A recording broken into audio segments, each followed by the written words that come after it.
పిఠాపురం ప్రజల ప్రేమను తట్టుకోవడం కూడా చాలా కష్టంగా ఉంది.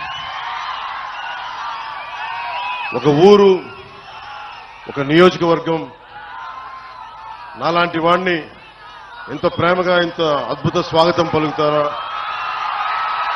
ఇంత గుండెల్లో పెట్టుకుని స్వాగతం పలుకుతారా అనేది ఇంకా నాకు నమ్మశక్యంగా లేదు. ఈరోజు పిఠాపురం అభివృద్ధి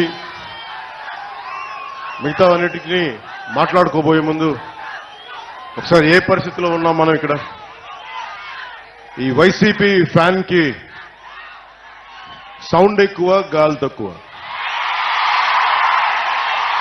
సో ఆ సౌండ్ ఎక్కువ, గాలి తక్కువ ప్రభుత్వం గురించి మాట్లాడుకోబోయే ముందు నేను ప్రత్యేకించి మన పిఠాపురం నేల యొక్క విశిష్టత, దీని ప్రాముఖ్యత, అలాంటి నేలకి పెద్దలు తెలుగుదేశం ఇన్ఛార్జ్ శ్రీ వర్మ గారు ముందుకొచ్చి బలమైన నాయకులైంది కూడా పొత్తు ధర్మం ప్రకారం ఆయన పోటీ నుంచి తప్పుకొని పొత్తు ధర్మంలో జనసేనని గెలిపించే బాధ్యత వారు తీసుకున్నందుకు ప్రత్యేకించి వర్మ గారికి నా హృదయపూర్వక ధన్యవాదాలు తెలుపుకుంటా ఉన్నా. బీజేపీ నాయకులు ఇన్ఛార్జ్ శ్రీ బుర్రా కృష్ణరాజు గారికి కూడా ప్రత్యేకించి నా హృదయపూర్వక ధన్యవాదాలు, నమస్కారాలు.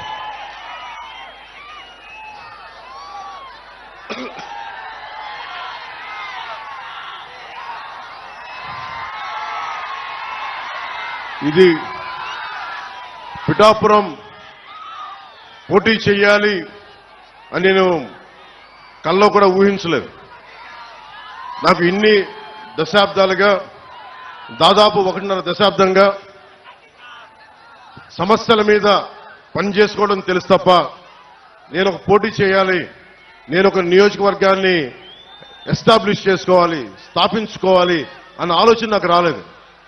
ఎప్పుడైనా సరే ప్రజలు ఎక్కడ ఉన్నా సరే, అది ఆదిలాబాద్ తాండాల్లో ఉన్న, నల్గొండ ఫ్లోరోసిస్ వ్యాధులున్న తెలంగాణలో, అలాగే ఉత్తరాంచల్లో గంగా ప్రవాహానికి అడ్డొచ్చే మనకి విద్యుత్ కేంద్రం ప్రాజెక్టుల గురించి, వాటి గురించి అయినా సరే, ఆంధ్రప్రదేశ్లో ఏ మూల సమస్య వచ్చినా, ఒక ఉద్దానం సమస్య కానీ, ఎలాంటి సమస్య వచ్చినా, క్యాపిటల్ సమస్య కానీ, మన ఉప్పాడ తీర ప్రాంతం సమస్య కానీ, సముద్ర కోతకు గురై ఉప్పాడ తీర ప్రాంతపు సమస్య కానీ, ఏదైనా సరే నేను సమస్యని నాది అనుకున్నాను తప్ప ఇది నా నియోజకవర్గం అనుకోలేదు. అలాంటిది నన్ను మీరందరూ కోరి 1 లక్ష మెజారిటీతో గెలిపించకపోతే మాది పిఠాపురమే కాదు అని మీరందరూ మనస్ఫూర్తిగా, ప్రేమగా మీరు మాట చెప్పినందుకు నేను రుణగ్రస్తుని. మీకు నేను ఎక్కువ మాటలు చెప్పే వ్యక్తిని కాదు. ఒక మాట చెప్పానంటే ప్రాణం పోవాలి కానీ మాట వెనక్కి తీసుకోను.